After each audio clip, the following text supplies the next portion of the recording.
Welcome to a Title Plus CPD, brought to you by LawPro. Good afternoon, and thank you for joining us. Today, Title Plus Title Insurance is pleased to offer this program, focusing on the impact that COVID-19 has had on both the real estate and construction industries. Early this year, the COVID-19 pandemic took the world by storm, and the effects have been felt by everyone. Solicitors have had to adapt to new processes, and clients have had to adjust as well. All this change happened very quickly and under intense pressure due to a thriving real estate industry. Today's presentations will focus on how the pandemic has fueled the real estate market, and we'll also go through some of the issues that we may be faced with if and when the market cools. We also hope that by the end of our program, we will have given you some food for thought on how solicitors may be able to engage with clients who are getting ready to embark on a custom build or gearing up for renovations. I would like to take a minute to thank the Toronto Law Association for hosting today's program and remind you that the program has been accredited for 1 hour of professionalism, as well as for the LawPro Risk Management credit. If there are any questions, please feel free to type them into the Q&A box, and we will do our best to address all of them, time permitting. Our first speaker today is Ray LeClaire. Ray joined LawPro in 2008 as Vice President of Title Plus. In 2012, he became Vice President of Affairs, responsible for government relations efforts at LawPro. Formerly General Counsel for the Canada Research Park Corporation in Ottawa, Ray has practiced in both major national law firms and as a sole practitioner. He was a part-time professor at the University of Ottawa Law School and Cité Collégiale. He also served for 15 years as the Ottawa Senior Instructor for the French and English real estate sections of the Bar Admissions course. Ray is an active member in numerous associations, in fact, so many that if I list them all, we would likely run out of time before we even get started. So without further ado, I'm going to pass it over to Ray. Thank you, Shauna. I'm hoping everybody can hear me. I can only see my screen. Welcome today to this presentation. Thank you for your interest in this subject. Hopefully it'll be informational and valuable to your practice. Let me start by acknowledging the able assistance of our articling student, Kristen Steele, in assisted me in doing research for the background information for this presentation. What I'm going to be doing is going over kind of the real estate market. What has it been, what's happening, and how has it been affected generally and also for claims. Going to touch on fraud, as we always like to do. I'm going to talk about the impact of fraud of COVID, and we do have some tips and resources that are there, and hopefully we can deal with some questions at the end of it. I'm hoping that, you all know that LawPro is your insurer, but I'm hoping that out of this you will gather that basically we are more. We're a resource to your practice. And whether you go to the various websites, whether it be LawPro, Practice Pro, Avoid a Claim, or of course Title Plus, we're hoping that you see this as a resource so that hopefully you don't have to deal with a claim. Let's deal with the market. COVID has thrown a loop for everybody. It had been quite difficult. People had to adjust. But interesting, the market seems to be very well adjusted to this. In October, the numbers for the Ontario Real Estate Association indicate that sales are up 26% over last year. To date, year to date, home sales are up the 5.3% over same time last year. The average price of residential resale in Ontario is up 17% in October, and for the fourth consecutive month has recorded the highest average resale prices. Nationally, the average resale price is up 15% over last year. We've seen the largest number of new listings added in October in history, yet the number of active listings are down almost 25% from last year. We're seeing the largest increase, not in the major centers, Toronto and Ottawa, but in fact, the largest number of sales and the value of transactions in Northeastern Ontario region. The number of sales are up 17, almost 18%. The average sale price up 20%. And in fact, Muskoka cottage sales in June and July were up 73% over last year. So very, very active market. The value of homes sold in Ontario in October was $18 billion, up 48% from last year. So we have a very active market. In the GTA itself, they look at 4 to 6 months of inventory as being a healthy real estate market. In fact, in September, it was 1.2. So very active. It's been very steady since July, again, indicating a very competitive market. Where you have a strong demand and low inventory, prices are affected, in fact, are increased over 13% over last year. It's not the same for everywhere and everything. And in fact, what we're seeing is condo sales are actually down year to date. They're up in October somewhat, but the active listings are way up, 125%. It's of course driving, that's a reverse of what we've seen for the general market. We have lots of inventory, and so the prices are down 4% from the peak in first quarter. In the downtown core of Toronto, down 9%. And in fact, what seems to be driving this is the sale of micro units, units that are under 500 square feet, which seems to be very popular in the core.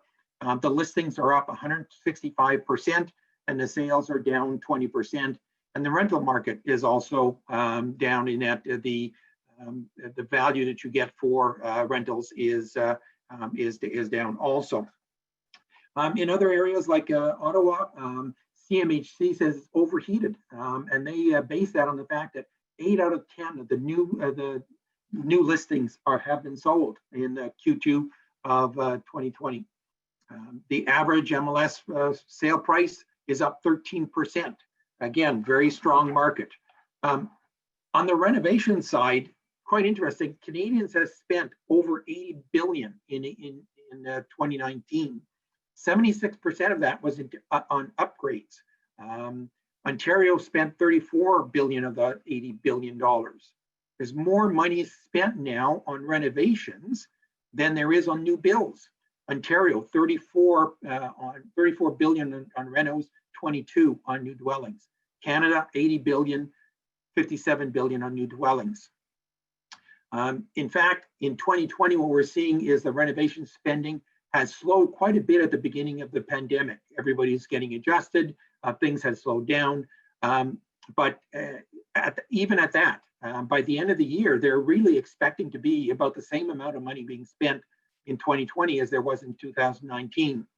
The graph below shows a study that was done, and it shows the mentions of home renovations, up 40% since the pandemic started. So if people haven't started, they're really thinking about it, and they're really looking at what can they do. Now, the federal government has started the first time home buyer incentive program to be able to, sorry, I'm skipping ahead.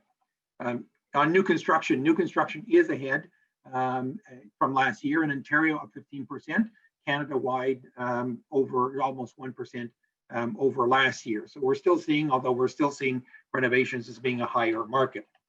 The first time home buyers program that the federal government had started, they had hoped to basically assist 20,000 first-time buyers in the first 6 months of the program. They're showing in December, 4 months in, only under 3,000 applications have been approved.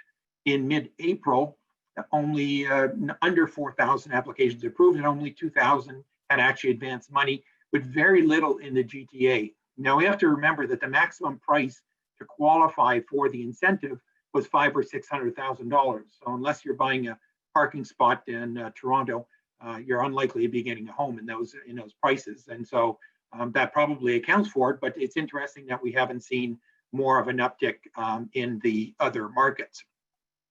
To indicate the stability of things, the mortgage delinquency, which we would have thought would have been way up, actually is about the same as it was pre-pandemic. The graph does show a drop. That's probably attributable to the mortgage deferrals. The mortgage deferral program allowed people to put off their payments, which of course means that they would have come off of the list of delinquencies, but they're probably popping back up now that the deferral system program is at an end or coming to an end. And so They appear to be where they are. So it appears that we still have a strong market that is going forward. So what does that do to claims? Well, as you know, real estate is the second most active area of claims for LawPro. We see the most, second most in numbers and also in the cost of repairing those claims. We always ask, why do claims come in? And so when we look at the general picture, these are all areas of law. There's 4 drivers typically that we see come up over and over again: communication, time management, inadequate investigation, error of law. In that order is typically what we see. We analyze it by the number of files we get. And so this is the number of files. And if you look again by cost, we're in the same boat, basically the 4 drivers. But what is interesting here is we're seeing a shift where time management has traditionally been number 2. It is being displaced by inadequate investigation. We have situations now where basically that is becoming the second most common reason why there are claims against lawyers. Now, when we drive this down specifically into real estate claims, you can see that, again, communication, inadequate investigation, the top 2 are really the very reason why we have these kinds of claims. So we usually try to give you examples of what does that mean, communication, inadequate investigation. So let me go through a few of these. Now, to make it a little different, instead of taking the cases that LawPro, the claim files we have, I thought I'd go into court cases, basically, that have set out. Inadequate investigation can be as basic as, in the Zared case, where the lawyer never communicated the closing date to the client. So imagine this, the lawyer gets an email from a client they acted for before. Would you act for me again on the purchase? The answer is yes. The name of the lawyer is sent to the developer. Before closing, the developer is sent a letter saying, okay, closing date has now been set as blank date. The law firm calls the old number of the client. They did not call the new number which they had on file. They didn't email the very email from which they got the reference. They didn't even send a letter by traditional post. They didn't even open a file on receipt of the developer's letter notifying of the closing date until the day before closing, when the client marched into the office to say, what is happening? I've just been summoned to go to I just did an inspection and they're telling me I'm supposed to be closing tomorrow. Of course, in this case, the deal did not close the next day. Financing could not be arranged that time. There were lost costs to the client for the delay, and those they sued the lawyer, and court found in favor of the lawyer that they really had not lived up to the expectation. Now, this is an extravagant case, but I mean, it goes to show you the breadth of things that we do have. The Udawa case, of course, everybody knows about. The purchase of vacant, undeveloped land. The client had agreed that they were responsible for development issues.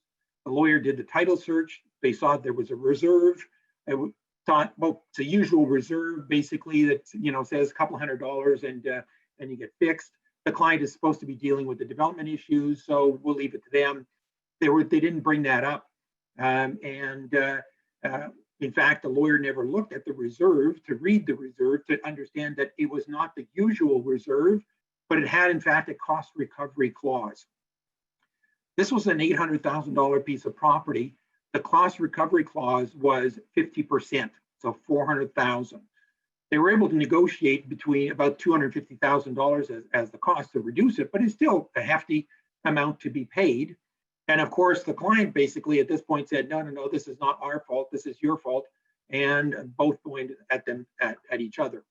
The court basically said this was an access issue. Access is a solicitor's responsibility, and found the lawyer liable for not having established the bright line between the role of solicitor and client. So again, communication. Make sure that you understand and the client understands what each is saying, so that you don't get tripped up in these types of situations. We have also the Orr case, and the Orr case is a condominium. Basically, the client was buying this beautiful 3-story condominium townhouse. Unfortunately, the 3rd floor was illegally built into the common space of the attic that had not been disclosed to the condominium corporation. There was quite a bit of wrangling. The client had actually done renovations after entering or before taking possession. And at the end of the day, the apologize. At the end of the day, the court found that the condominium corporation requested that the third floor be actually closed up, returned to normal, and the client would only have a two-story condominium. And they found, in this case, the lawyer liable for not having pointed out and reviewed the plans with the client and not having asked the necessary questions. The client went in indicating that under the assumption that they had 3 stories. The lawyer basically did not pull this information forward.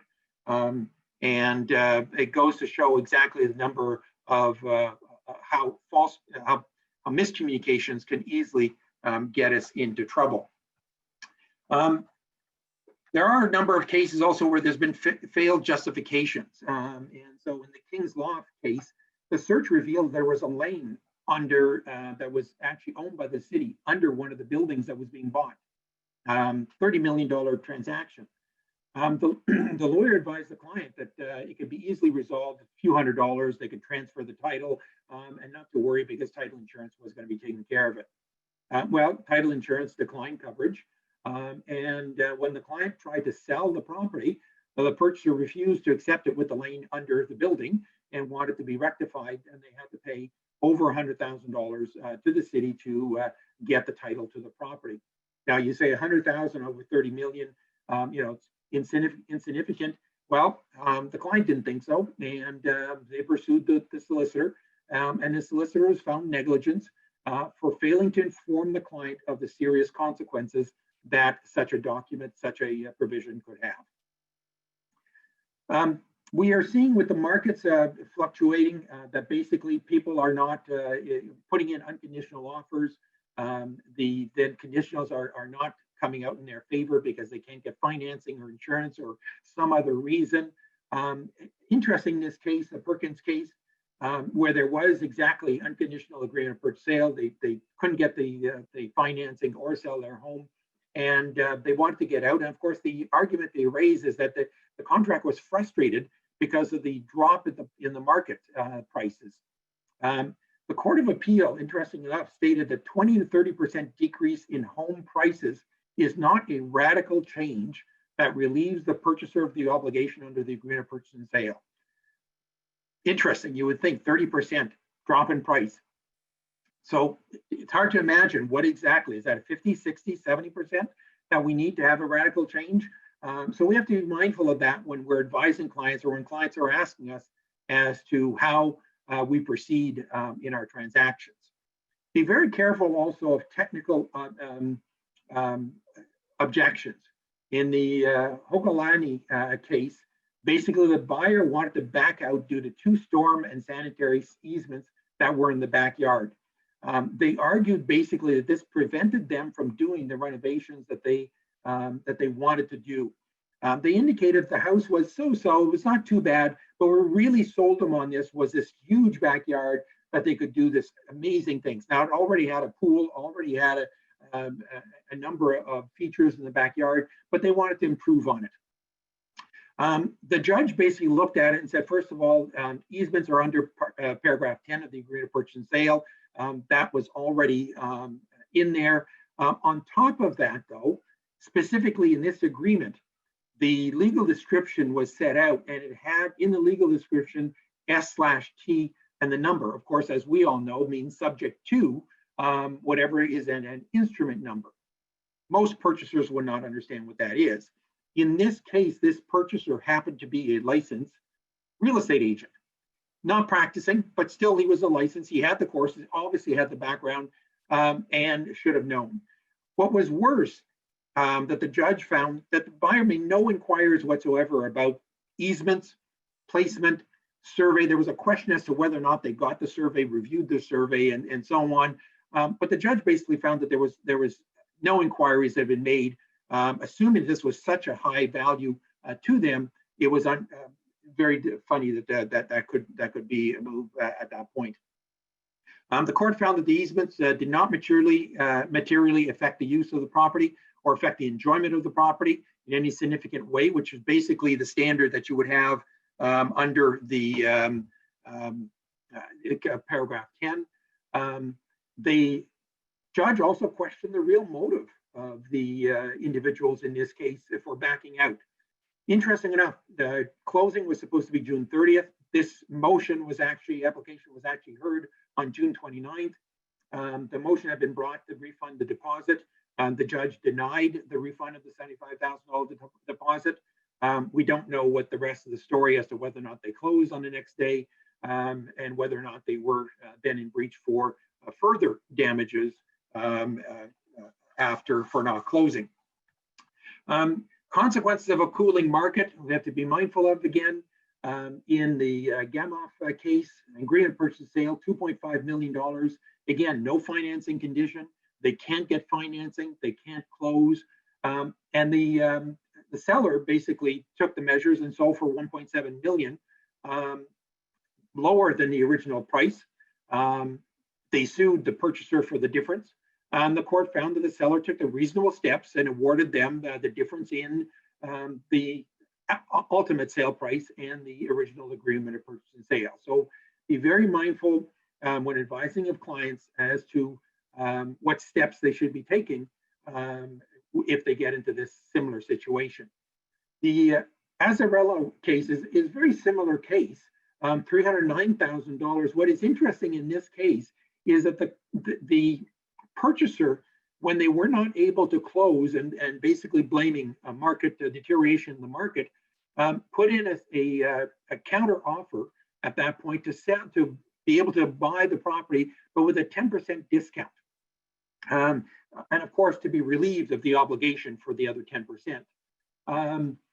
The court spent some time on this and looking at whether or not it was reasonable for the seller to reject that 10% lower offer from the purchaser and to accept an offer from another purchaser, ultimately even lower than that 10% offer. And the judge found that it was inconceivable that a purchaser could put in an offer for 10% less, whether they were absolved of that 10% or that the purchaser would be in a position to have to sue later for the difference. And so, you know, once you put your offer in, you are stuck with that offer. So be mindful of that. Same thing again in the third case that I have there, $100,000 because the purchaser refused to close. So it's very apparent that the courts are prepared to rely on the contracts that people have signed in good faith.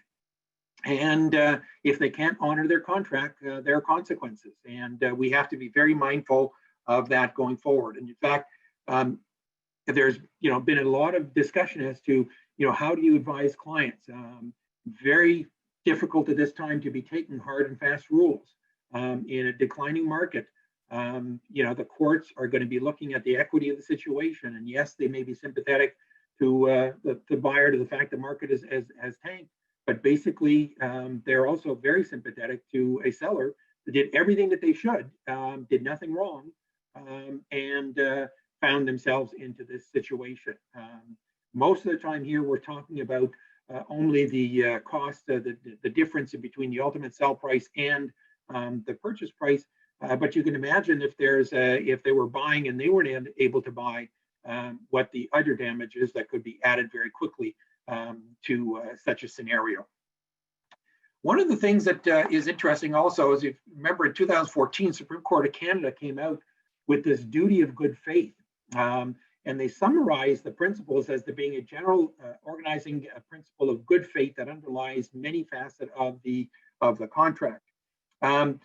They indicated there was a duty of honest performance, which requires the parties to be honest with each other in relation to the performance of the contractual obligations. Now, the court did say that it does not mean a duty of loyalty. It doesn't mean that an obligation to disclose. Doesn't require a party to forego the advantages of the contract, but they have to be honest in their performance. And so Parties who are coming who are basically want to put in an excuse for not closing when it's not the true excuse, which will ultimately come out at trial, or be suspected being not the real excuse, will turn for individuals. Now, the Bassin case has been cited in over 600 times since it's come out. A couple of cases here. Basically, first one where the purchaser requested a 3-day extension for closing. The builder declined it. The purchaser argued that there's a good faith obligation, and the court said it would be wrong in law to find that insisting on compliance with the term of the agreement agreed by both parties with the assistance of counsel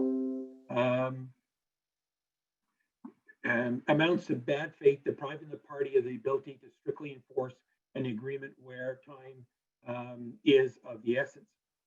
In the second case, basically the purchaser was to make 3 deposit payments. They made the first 2, but asked for an extension for a month on the 3rd deposit, which would have been the final deposit. The vendor declined, terminated the agreement once the deadline passed. And again, the court stated that the duty of good faith does not preclude parties from relying on and enforcing clear terms of the contract. So it's very clear that we do have a duty of good faith that applies. We have to remind clients of that. And even though they may be in a difficult position, they should not be making it worse for themselves. And of course, lawyers advising should not be making that worse. So the risk that we have basically that it brings up is, communication, inadequate investigation that we reviewed. Communication today is so important, whether you're talking retainers, regular updates. It is so much easier to maintain at times or communication with clients these days than it was prior when we had to send regular mail. Make sure that you get directions or acknowledgements, or at least put down in writing what major decisions are made and instructions that they give to your client. Make sure the report reflects the actual transaction that you've done, not just the standard report that comes out of your word processing system, but the one that reflects the curves that basically you had to deal with during the transaction. Remember to try to involve the clients also in the transactions. The inadequate investigation is, of course, to ask questions. And we've talked a bit about that. A client intake information questionnaire makes it easier to be able to get some information, some basic information, and allow you to move to ask more questions to get more detail. Review with the client the searches. Remember, the title insurer is not your client. And so if the title insurer says you don't have to get the tax certificate search, that should not be the end of it. You do know that it's very possible that that client is going to get an assessment or a bill from the city that may include the vendor's taxes. When they call, they will be told by the municipality that we don't care, whoever's in the house is the one who's responsible to pay the taxes. And if there's vendor's taxes there, it's because your lawyer didn't do their job. So get ahead of that. If you're not doing the searches, have that discussion. Remind the clients that if there's title insurance or there's another way of dealing with it, but remind them that could be a consequence of not doing the searches of the tax search, but any other search also. Find out what the client wants to do with the property. Where's it going? And get a full title search. A copy of the PIN is not a full title search. Get deleted documents so you can look for fraud issues. If there's notices, read them to find out what there is. And the Planning Act is still a required search, notwithstanding many people don't think so. The golden rule in real estate is always location, location, location. For Law Pro, it's document, document, document. The first thing we will do when we get a claim notice from you is to ask you for your file. And unless you have notes, it's going to be very hard for you to be able to counter what was said or not said during the transaction. Let's talk about fraud. Fraud remains an issue. We have fraud, identity fraud, of course, on individuals, but we also have it for corporations. Remember, anybody can file a Form 1 to change the officers and directors and then show up in your office with a minute book that reflects them as being the officers and directors.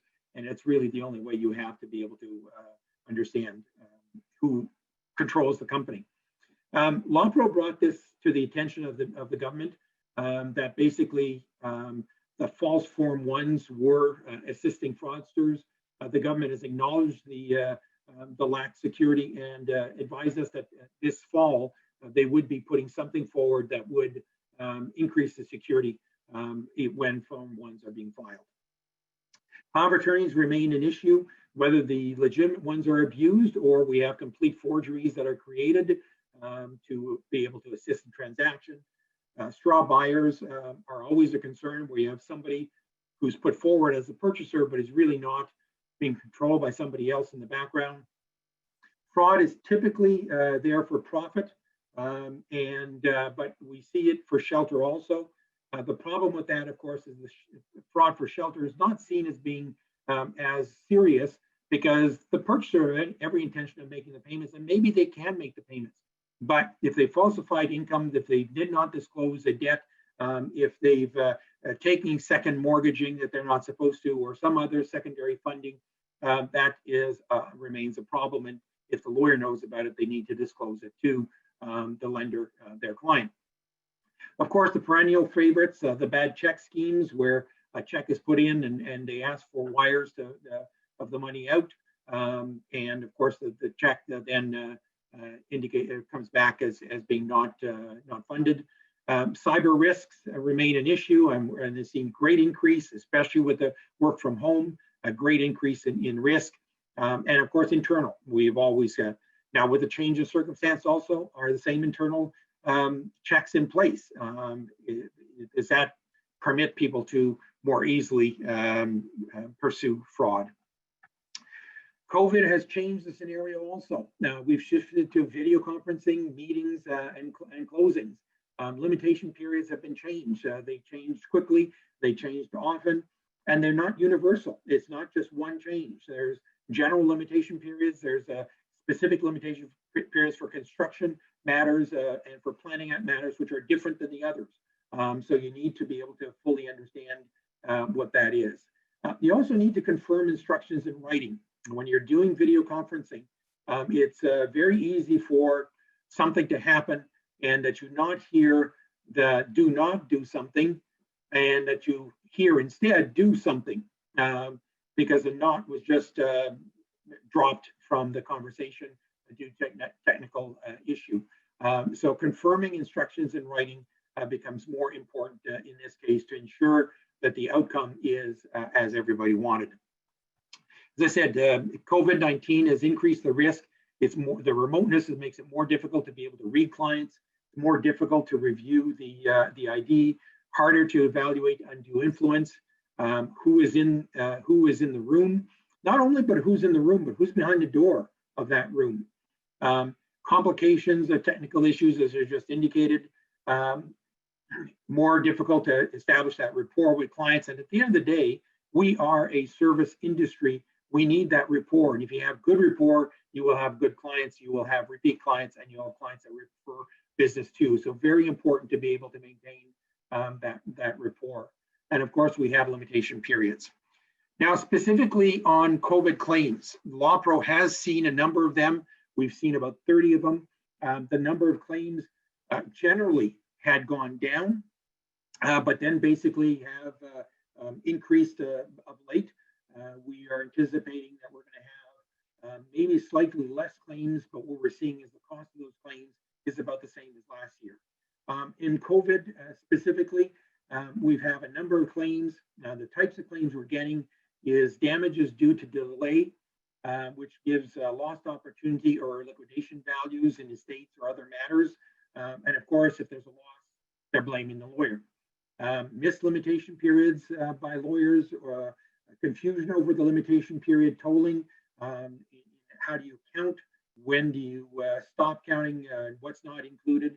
And misinterpreted court directions. Remember that it's not just the legislation, but we also have a number of court directions as to how to proceed or not proceed in various matters due to the shutdown of the courts or the resumption of the courts, the limited resumption of the courts. We have errors due to new office procedures. We're used to a certain matter. You get a check in, it's given, handed off to the next person. That doesn't happen anymore. We have one case basically where they had agreed that it would be placed in one place, a secure location for somebody to pick it up. That person did not, and the check sat there for 2 weeks, and of course, consequences ensued. The worst part is the economic downturn has increased. It does typically increase the losses that are being attributed to lawyers. In 2007, 2008, LawPro saw an increase in claims by 15% against lawyers because of the economy. Things are not going well. Clients want to get out of transactions. Clients perceive that they can't get out of transactions for whatever reason and it's of course the lawyer's fault, and a claim is put in. That we may be successful in defending you and indicating that no, it's just the circumstances of things, it's not the lawyer's negligence, and the lawyer had nothing to do with it, but you're still caught in a claim. We're very concerned about these types of claims. If the economy goes as many are predicting, that we're going to see harder times even after we come out of the lockdowns and the other restrictions that we have in place, we could be seeing situations where clients are in difficult positions and want to get out. And so the idea is we want to make sure that we are looking at all opportunities and making sure we don't miss out on things. At the end of the day, it's a roller coaster. We all want to have a good ride. We all want to have a good feeling when we get out of it. And so we're hoping that you're paying a little more attention to your practice, a little more difficult, but that you're looking at the clients, anticipating their needs, anticipating what they may be thinking or where they may be going. And to help you, we have a number of helpful articles that we refer you here. The links are there to be able to allow you to research a bit more. And we have a number of resources. Remember, we have a number of checklists that are available. The Working Group on Lawyers and Real Estate has a number of features that are available: standard closing documents, condo documents, suggested fee schedule, and a calculator. The agree to purchase and sale, the agree to purchase and sale, you can get from that. And we have mentoring initiative. The CBA has a standard instruction toolkit to help you answer those difficult instructions that you may get from clients. Of course, Title Plus has a number of precedents and information in addition to being able to order your policy. And Avoid a Claim is there. It's become an international resource for individuals to look at to see if there's a fraud. But we also have other information, including the list of lenders who are accepting wire payments to discharge mortgages. We're trying to keep that up to date. So if you don't see your institution there or the institution you're dealing with, you do have that capacity, please send it along. We'll add it to it. We're also talking, interesting enough, the Canadian Bar Association is now talking to the Canadian Bankers Association with the assistance of Payment Canada that are making the rules. And we're talking about how do we proceed without checks. The banks are very interested in following this model, and we're talking to them now as to how do we be able to have a efficient transfer of funds in various ways for real estate closings on a more timely, more efficient, and more data-rich basis. So more to come very shortly.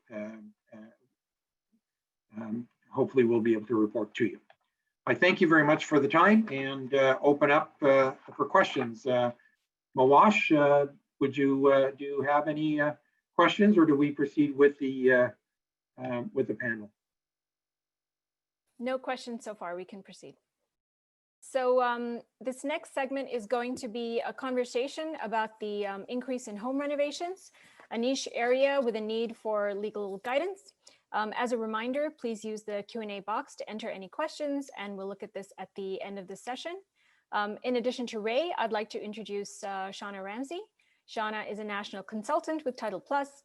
Before joining LawPro, she began her career in real estate working on the Terranet property conversion project and as a real estate clerk. Shauna has written several papers and given several presentations on behalf of Title Plus to assist lawyers and clerks with their continuing education. So I'm going to dive right into the first question, Ray. This one's for you. We're seeing a boom in home renovations. Can you highlight why this may be? Sorry. The pandemic has heightened the natural tendency that we have to improve our homes. We're spending a lot more time there. As you saw in my presentation, study shows a 40% increase interest in renovations. The requirement for work to work from home has changed the scenario. Where we do it on a one-off basis, we're probably prepared to do it off the kitchen table and to work one day there. When you're doing it day in and day out, we're looking for more space, more efficient space, and more reliable connections and systems. Complicate that by the fact that we're not alone. We may have a spouse or significant other that also has the same conditions. We have children that may be being schooled from home. All of them dependent on the Wi-Fi, all of them dependent on their own space, so a much more need for have that now, but we're also required to stay within our social bubble, which is basically our home unit. And so not only are we working from home, we're now also being entertained. We're not going out to movies. We're not going out in other places that we would normally do. Kids are not off to see their friends and so on. And so there's more need now to be able to entertain ourselves also. And I think what has a lot of people have noticed is that their homes are just not built as efficient or giving them enough space for that. And so the need is very much there for that. Add to that the fact that the interest rate is very low. And with interest rates being low, accommodation or the availability of credit is much better. And so we have all of these circumstances coming together to push people to move on their thinking of renovation.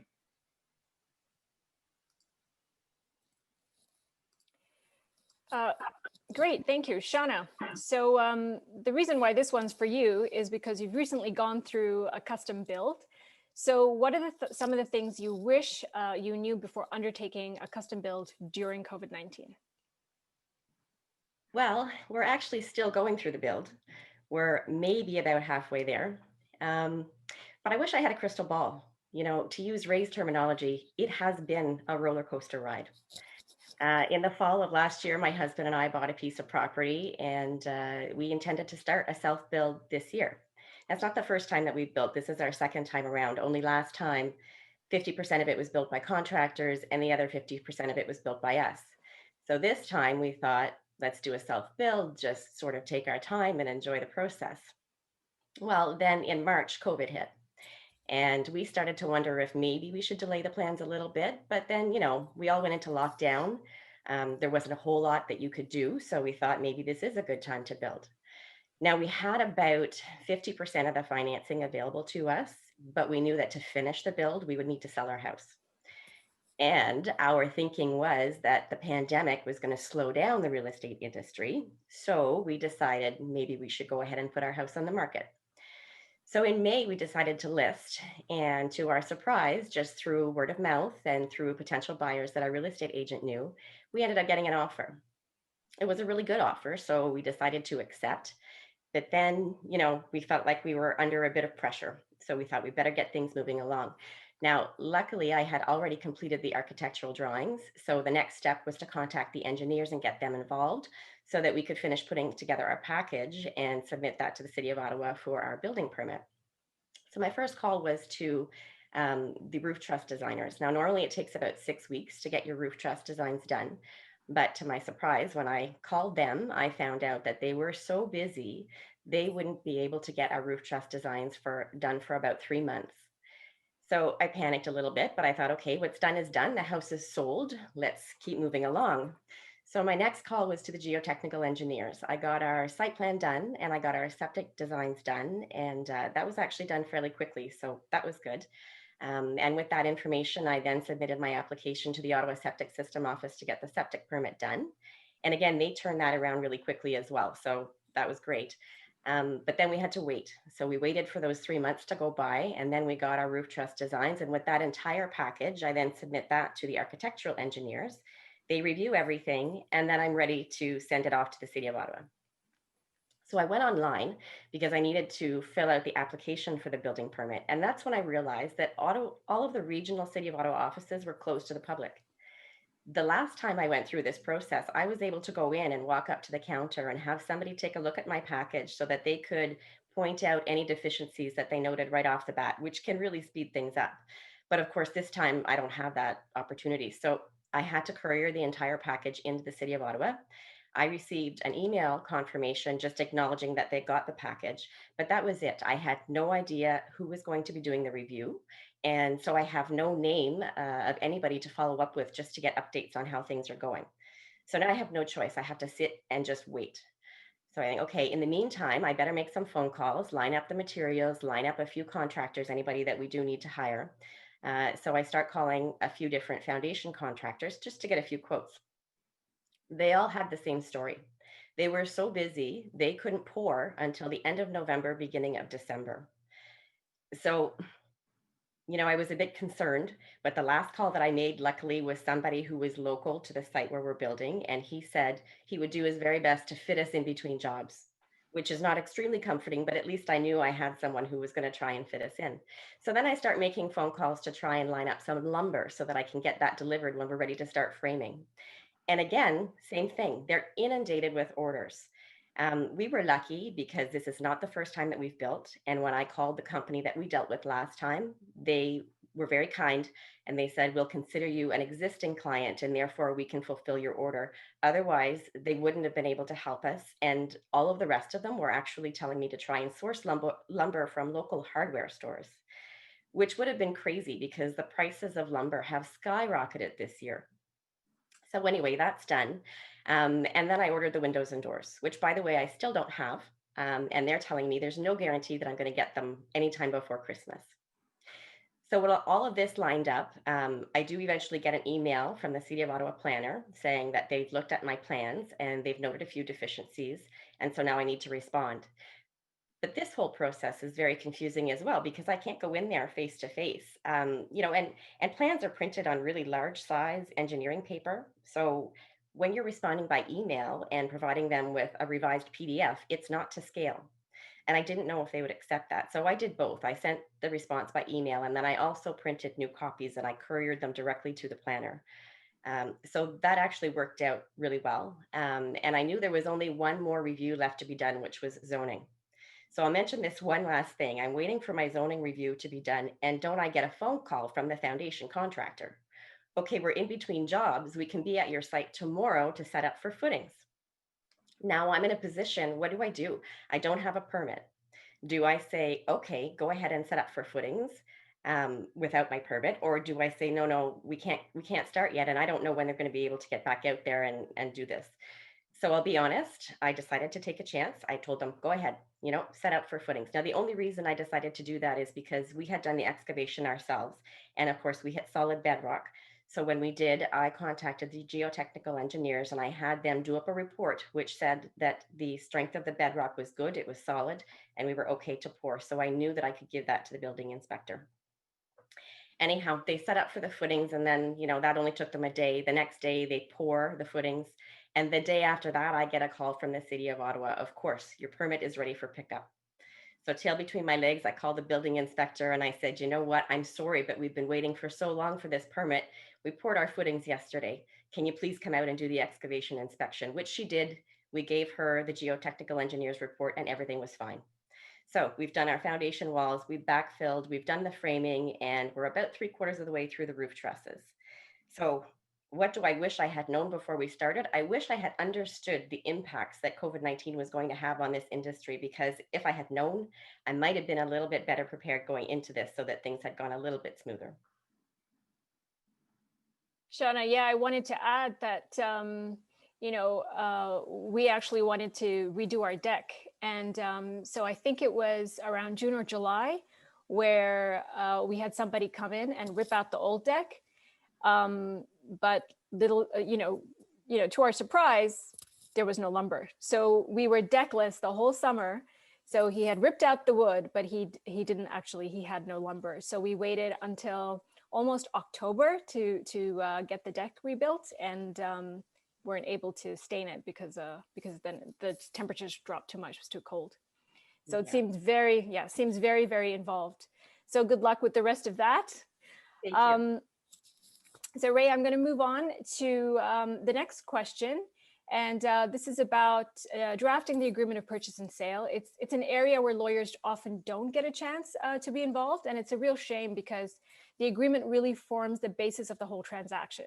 So how do you see this changing when it comes to home renos and custom builds?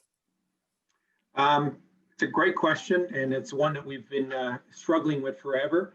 In fact, I don't think I see this changing at all. I don't think that clients are putting lawyers ahead in the process. They're falling in love with the home. They're falling in love with the lot. They're falling in love with the idea of building or renovating and moving ahead, and not clearly understanding the risks that's in front of them. So how do we deal with this? I think social media has given lawyers a different way to be able to approach clients. Not in telling them what to do, but basically giving information on the process. And I think if we use the websites, the social media, whatever other blogs, other newsletters, that can all be done very easily and much more cost efficiently these days. It can be sent to clients to show them, that first of all, the lawyer understands the area, is knowledgeable in the area, and encourage the clients basically that way to approach them. There are so many things that lawyers can be involved with when it comes to home renovation, custom builds. Not everybody's been through it like Shauna, where they're building their second home, where they've been through it, and notwithstanding that, she's still caught short because of the changing circumstances. So, the first time a client goes through it, there are a number of things that people don't understand and don't know. If they find out too late, it can be costly. People are not familiar with the process, they're not familiar with the risks. You want to look at that. That's where a lawyer can be of help. And a tiny little article, a tiny little tweet about a certain process, a certain mindful would be very helpful. Lawyers should also, be looking at who else is involved in a transaction. To talk to, real estate agents, make sure the real estate agents understand the lawyer is knowledgeable in this area. So if they have a client who asks the question, then they know where to direct the individual. If the agent knows that they're looking at doing renovations, may also be able to steer them to the lawyer earlier than later in the process. But you have, city engineers, you have all kinds of architects and engineers that are out there also. Again, expanding your network or just contacting the network you already have.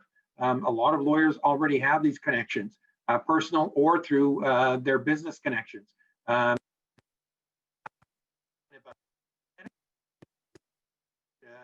Basically, it's just a bit of information. It doesn't have to be very long, very short, that you send out. It gives you an opportunity to be presence of mind and to remind clients to basically talk to the lawyer first and see how they can help. So Ray, I do have a follow-up with you. Do you see opportunity for lawyers to provide services for someone contemplating a reno or a custom build? Absolutely. I think it's one of the areas that lawyers can very much help.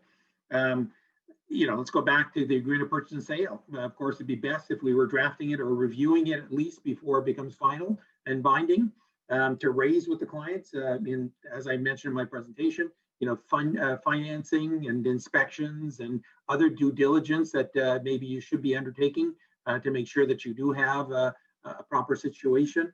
We've seen in the past where a purchaser bought a condominium that basically had asbestos, and they thought they'd be renovating, doing ordinary renovation. When you have asbestos, it's not an ordinary construction project, and that was very difficult to be able to navigate. But then there's, if you're looking at doing some renovations, you're going to be entering into a contract with a contractor or some trades. The lawyer can assist in that. It can be a very simple contract if it's a smaller job, but it can be much more elaborate. And the important thing is to bring up the client so that they understand. They're dealing with Bob. They have a contract with Bob. They exchange emails with Bob. But if something goes wrong, how do you sue Bob? The clients don't understand that aspect of it. So making sure that you have the right parties, identifying who's going to be doing the work, identifying what work will be done, really getting into the contract to be able to understand it. And preparation is key in this stuff, and be able to have gone through the various steps that are in play. Get down to the details. What is the work? When you say, putting new shingles on, well, who's responsible for taking the old shingles off? Get into that kind of detail, because of course it may very well be that the individual, yes, does plan on doing some, but they won't necessarily plan on all of the aspects. And if you see something that you want to have done while they're doing the work, that will probably be an extra at that point, and that could be a surprise to the individual thinking that's standard. Anytime you think it's standard, you should put it out there. You should have that discussion to raise it, to make sure that it is, because it's again, miscommunication in this case between the homeowner and the contractors. But again, that's where the lawyer can come in and provide some information and some help to be able to understand that. What's the timing involved? When are payments due? How much is due? Does that mesh up? Does the payment schedule mesh up with your financing?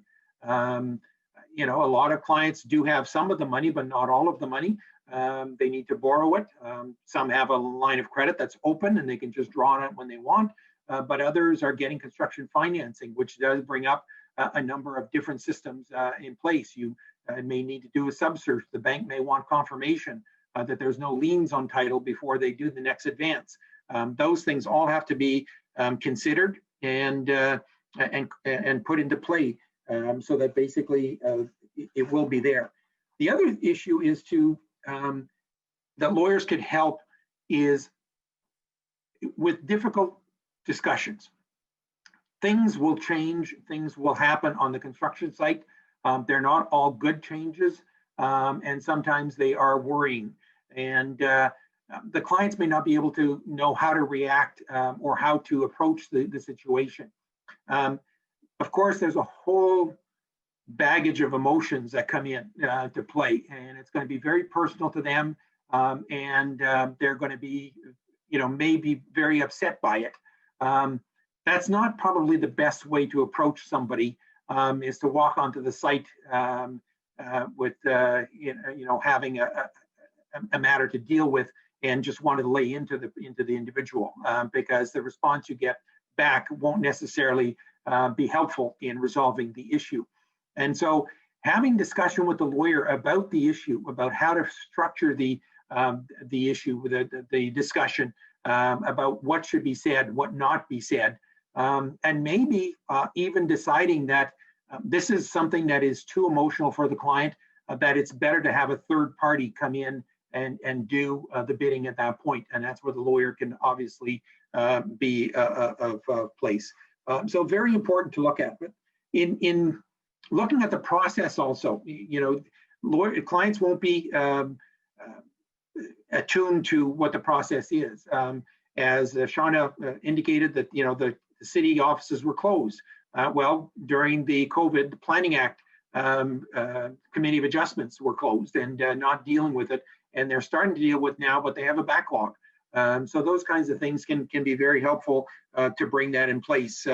And discussing with the clients if there's a minor variance, a change of use that needs to be put in place, what the process is, understanding what that is. So I think there's a lot to be done by lawyers. Also just raising the issue of, how to deal with things. Clients may find somebody. In fact, there's, everybody watches the TV shows for construction on where basically in half hour or an hour, they're building a home or renovating something. Everything goes very easy. I find it interesting. There are very few of those shows that ever talk about building permits, ever talk about the preparation. All you see is them coming in immediately and doing demolition on day one. Well, to get there, there was a lot that went on before. The other thing is, who are you dealing with? And in front, one of the articles that came up where there was the case, they hired a contractor. They went with the lowest price, which is not necessarily bad.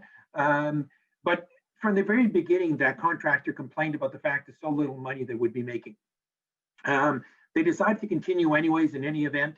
And what happened, in fact, is that the contractor rarely showed up on the site to see what work was being done. Once the necessary stage, the inspector came in, and the house failed the inspection. When they addressed that to the contractor basically said, "Oh, but those were extras. Those were not part of the contract that I had." The clients don't know that. And whether that's true or not, the clients are probably at a disadvantage at that point. There's not much they can do. In that case, what they decided to do is they decided to fire the contractor. And the contractor bid him farewell and said, "Good luck, you'll never find anybody to do the work." They were able to find an electrician, which they needed. They agreed on a price. The work started, and about 2 or 3 visits into it, the electrician didn't show up, and only to find out that the electrician had found a more lucrative commercial contract that he wanted to spend time at, and again was dropping the clients. And this is not unusual for clients who are not used to this. It's a very fickle industry, if you want, and the safeguards are not there, not the same safeguards as we're used to when we're dealing with other aspects. And so there are many things that again, the lawyer can bring up for the client to consider. Whether they change, and they never have to take your advice, but at least if you told them, they can't come back to you and say, "Well, why didn't you tell me about it?" Thanks, Ray. Really good point about the difficult conversations. Of course, we know there are whole CPD programs around how those can be managed. And really good to highlight the home reno shows that we see on TV. It's like watching that YouTube video, which shows you how to build a patio, and they make it look so easy. And then when you go to do it, it's not so easy. So I did want to mention for the viewers that we do have a couple of questions that have come in that we will attempt to answer at the end of the program. So Shauna, I'd like to continue building on the opportunities for lawyers where they may be able to get involved in the purchase of a property from the outset. So aside from the typical drafting or reviewing the agreement of purchase and sale that Ray reviewed earlier, what other services could be enhanced during the purchase? Yeah, so Ray talked about, drafting the different contracts, the agreement of purchase and sale, if you get a chance, and then of course contracts with the individual trades. And he talked about financing as well. But there are other areas where I think a solicitor can really be of help. Whether someone has already purchased a piece of property or whether they're in the process of buying a piece of property, if they intend to build before, or even if they intend to renovate, before they've done their architectural drawings and before they finalize any site plans, it's always a really good idea to make a couple of phone calls. And I'm speaking about a phone call to the zoning department or maybe to the conservation authority if there's one that the property is within their jurisdiction. Just to give you an example, when my husband and I bought this property in the fall of last year, I called the City of Ottawa zoning department only to find out that we had to share a driveway entrance with our neighbor. And in fact, every second property along this road has to share a driveway entrance. And that had a big impact on our plans because we had to then get from that particular entrance off of the road to the location on the property where we wanted to build the house, which meant our driveway was going to be a lot longer than we originally anticipated. Increased costs because you have to bring in so much gravel to make a nice solid base on your driveway, and it also affected our grading. Another example, the last property that we purchased when we did our very first build, that piece of property was on the water, so there was a conservation authority involved. And when I called them, they told me that there was only 30 feet of the property abutting the road that we were actually allowed to build on. The rest of the property was all subject to slope stability restrictions. So, I have some experience in real estate. I thought to myself, this can't possibly be a useless piece of property that nobody can build on. There has to be a way to work around this. So I keep asking questions, and they weren't offering any information without a little bit of probing. But eventually, they finally explained to me that if I had a geotechnical engineer come out, test the soil, do a few other tests for slope stability, and if they were satisfied and willing to write up a letter addressed to the Conservation Authority, that would then satisfy the slope stability requirements, and we would be permitted to build wherever we wanted to on that property, subject to the setback from the high water mark, of course. So, most people who are going through this process, they don't have the expertise or the knowledge to ask these questions. And if faced with a restriction, they don't know how to figure out how they can work around it. And I think a solicitor would be much better prepared to handle this stuff just based on experience. Another area where I could see a solicitor could be of assistance would be, of course, with minor variances, as Ray mentioned, and severances. Another example for you, I happen to know that there are all kinds of properties along the Ottawa River. They're not exactly small properties, but they're not large either. And anytime you're building on the water, you always have a setback from the high water mark to comply with. And what happens then is you have a much smaller chunk of property to work with than you originally thought. And if you have to fit a house in there and a septic system and maybe put a deck up or outbuildings, it becomes very difficult to fit everything that you want into that small piece that you're permitted to work with. So for most of those properties, they're going to require a minor variance application to be submitted along with the building permit application. And that is most definitely an area where the solicitor could be of great assistance. There are also clients that are buying properties that are run down and they want to renovate them and then flip them for a profit. So there, I would say, that is considered running a business. A solicitor might advise that it might be advantageous to incorporate. And then, of course, they could handle the incorporation process as well. You've got some people who buy vacant land because they want to build a house, but not necessarily to live in it themselves. It's because they want to sell it to a third party. Well, that would be considered a builder. A solicitor could advise them, you're going to be considered a builder. You probably should get registered with Tarion. Here's the process. May I help you through it? The last thing I would mention here is something I would call professional collaboration. Whether you're building or renovating, there are always going to be a multitude of different professionals that are involved. You've got your real estate agent, appraisers, architects, engineers, you've got mortgage brokers, insurance brokers, and so on. And of course, your solicitor. Now, of course, the client has to be the one to retain each of these professionals. But if these professionals were, number one, encouraged to share information amongst each other, I think as a group, you can provide a much better package of service to the client, because if you're aware of all of the different issues, then it helps to make sure that those issues are addressed. Not to mention, it's a great opportunity for networking. And I think, making these contacts is a fantastic way to open up the door for potential business in the future. Thanks, Shauna. Definitely, since this is your second build, you have so much experience, but for somebody like me, I would definitely not know where to start. So this is definitely a niche area that lawyers could build upon. I'm going to give you this next one as well, because it's a Title Plus CPD after all. So we got to talk about title insurance. So when it comes to title insurance, does it work in the same way as with other purchases, or are there different considerations? I would say there are definitely different considerations. You want to be a little bit familiar with the way title insurance coverage works when you're dealing with a client who's looking at renovating or building. For instance, a title insurance policy provides coverage for the current use of the property as of the closing date. So if we're talking about somebody who's buying a vacant piece of land, the title insurance policy is not going to guarantee that they're going to be able to build a multi-unit house on that property, or put a granny suite above the garage, or have a hobby farm if that's what the client wants. So even though the title insurer is not necessarily requiring an inquiry or an off-title search, it may be in the client's best interest to make a phone call and look into this, or look up your zoning bylaw and just see what's permitted. The same thing goes with setback requirements and maximum lot coverage, which also form part of the zoning bylaw.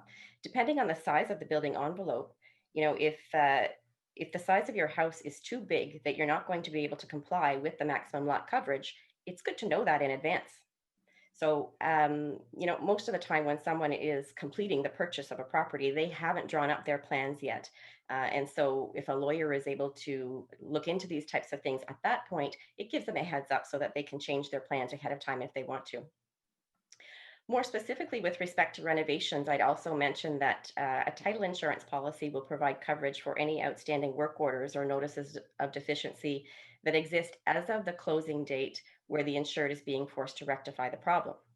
However, a lot of these deficiencies can have a sort of domino effect for somebody that's trying to renovate, especially. For instance, if a vendor before them had previously attempted to renovate the property, and let's say they removed a load bearing wall, that can seriously compromise the structural stability of the entire house. If roof trusses were compromised, there might be water leaking in through the roof, and then you might have mold issues. So it would be beneficial for a buyer to be aware of these things ahead of time. They can investigate if they want, maybe requisition the vendor to deal with these issues, as opposed to relying on your title insurance for that coverage. Something else that I would mention, I do know that a lot of municipalities now have decided they want to try to eliminate legal non-conforming properties. So when someone applies for a building permit, that may open up a can of worms, where the city or the municipality indicates that they want certain things brought to code. That can certainly increase the costs an awful lot. There's also electrical issues. Title insurance insures electrical work orders in the same way they do building department work orders. But if the property is an older property, there may be knob and tube wiring. So, that's perfectly fine. It's not a deficiency. It's acceptable under the Ontario Electrical Safety Code. But the problem is it may be very difficult to arrange for house insurance. Then there are condominiums. When the solicitor is reviewing the status certificate, if they're aware that their client intends to renovate, it would be a good idea to review the status certificate for any potential restrictions that will affect their client's ability to renovate. For instance, there may be a deposit required for any damage that might occur to the common areas during the renovation. There might be a specific time of day when work is permitted, designating parking spots for contractors and waste disposal bins. And then there could also even be restrictions specifically related to COVID. Some condominium corporations are not even allowing contractors on site, usually due to the age of the condominium unit owners. I know that the corporations are trying to strike a balance between protecting their residents and acknowledging that residential renovations have been deemed an essential service. And then the last thing I'm going to mention here, specifically related to Title Plus, is once a build is complete or renovation is complete, the value is going to be higher. So the solicitor would want to apply for an increased value endorsement. There are a couple of things that they'll have to confirm in order to get that. So if it was a new build, they'll need to confirm that occupancy has been granted. If it was a renovation that required permits, they'll need to confirm that inspections have been done. And of course, they'll have to establish the new value of the property. And that can be done through an appraiser's report, a letter from a real estate agent, or even a tax assessment if there's an updated one.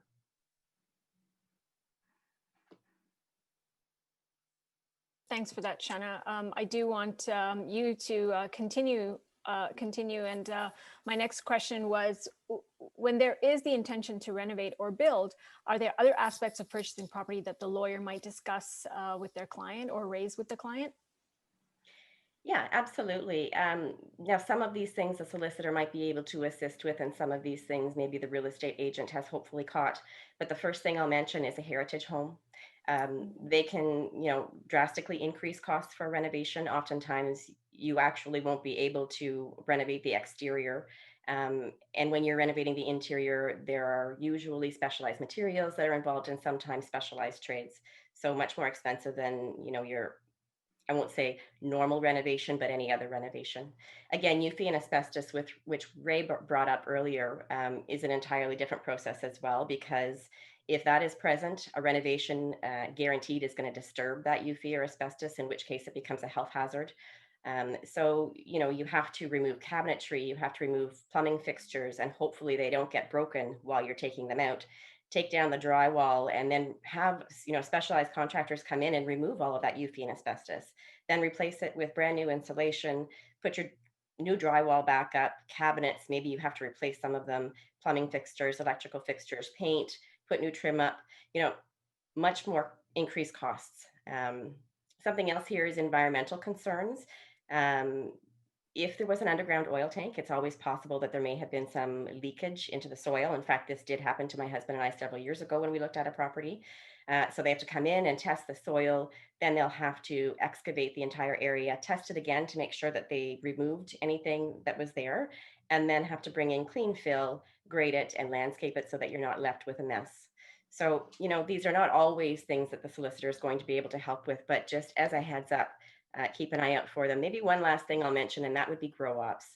Now I'm not talking about those 4 marijuana plants that we're legally allowed to have right now. I'm talking about a grow up where they're growing a large quantity. Definitely going to have a lot of mold issues there because the humidity levels are going to be very high. They also may have made changes to the electrical system for all of the lighting that they have to have in there, and then any changes to the HVAC in order to have that circulation as well. Thanks. Just in the interest of time, I'm just going to mention that we do have 2 more questions for the panel, and then we're going to try and answer some questions that have come in. So back to you, Ray. I want to talk a little bit about financing. Is there an advantage to being involved early in the purchase process, and how could a lawyer enhance their services when it comes to financing? Absolutely. I think the lawyer's role is crucial here. In the planning of it, first of all, to make sure that the money is available when payments are due. If not, of course, we're getting into construction liens, not a situation anybody wants to get into. Clients should be aware of the payment obligations and the lien provisions so that they make sure they avoid them. But there's a number of different ways. I mean, people may have the money in their account, which is fine. They may have unsecured lines of credit, but again, you know, none of those basically would involve a lawyer typically. Then you can get into registered lines of credit where they will apply for the line of credit and they want to have it secured against the property. The lawyer would then, of course, be involved. May not be involved after if it's simply a line of credit and there's no check. But if you're looking at refinancing or new mortgage, basically for the construction, then there are a number of things that come in. There's a great advantage right now with the low interest rates to maybe refinance. What's interesting, I've been seeing on TV is a number of presentations where people were surprised by the payout statements that they're getting, the default penalties, the payout penalties that they're faced with. They think that they have a mortgage, they can simply pay it off, and that's the end of the day. Or at worst, they get 3 months interest. That's not too bad. What we're seeing now is, of course, the interest differential, which is coming into play. And so it's very important that the clients get an early review of the mortgage to make sure to find out what their obligation is before they undertake steps that basically force them into a situation where they have, and you know, some clients are paying $20,000 and $30,000 to discharge a mortgage. That upsets your budget very easily when you're going forward. The other thing is that, you know, just getting a second mortgage, although that's a very simple process, you have to remember that most first mortgages have a provision that does not permit secondary financing, not at the time that you're putting it in originally or anytime after. And so by putting a second mortgage on, you can very much be in a situation where the first mortgage is now in default. As the lawyer, it's an interesting position because if you were the lawyer who put on that first mortgage, then that is still your client and you're still liable. You cannot put that second mortgage on without advising the first lender, and of course, you know, advising your client of that so that that doesn't happen. Interesting situation if you've never acted for that first lender in the first place, you know, as to whether or not you need to disclose. At minimum, you need to disclose it to your client that they are putting themselves in a default position with the first mortgage, and what that implication may be, including the payout penalties that would be in place. When we're talking about renovations, again, it's the timing of the money that's available. When is it available? The fact is a 10% holdback, that won't be, you know, that affects cash flow. Yes, you think you have $1,000, but if you have to hold back 10%, you now only have $900. Where's that extra $100 going to come from if you really need it? So all of those things can be very helpful for the lawyer to bring up to the client in the first place. Thanks very much, Ray. I do want to direct the last question to you as well. So if a lawyer is interested in becoming more involved in this industry, how would they go about getting the clients? And are there any practice management concerns or issues that they should be watching for? There are a number of things. I mean, there's a number of ways that lawyers can be involved. We've already talked about the agreement of purchase and sale, the contracts with the third parties, and so on. Even just planning a successful project, making sure they have all the steps. And that gives me an opportunity to introduce one of the handouts that we have. We have a checklist that we made available to lawyers. When we put this checklist together, we started on a claims prevention aspect. Let's give lawyers something to make sure that they have a list of, pretty much everything that they should be thinking about or raising with the client. So that was the motivation, but then we quickly saw also that it could actually become a marketing tool for the lawyer. So you'll notice that the handout that we have does not have any branding on it. That's so that the lawyer can brand it themselves.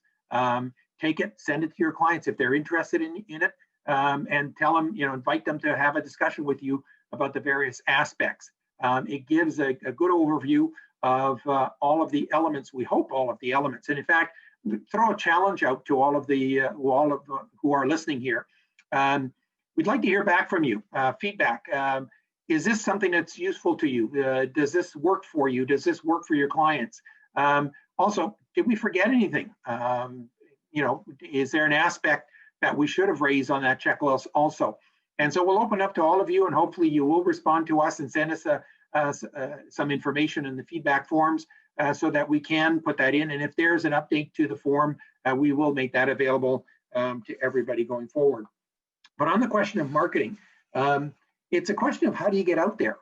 We don't have the traditional meetings or opportunities that we have to make presentations, but there's many different ways. And I talked about social media before. That could very well be. But in the interest of time, let me just cut to some of the interesting things that I see. One of my friends is a lawyer and basically sends out a Christmas card to all of his clients in the year.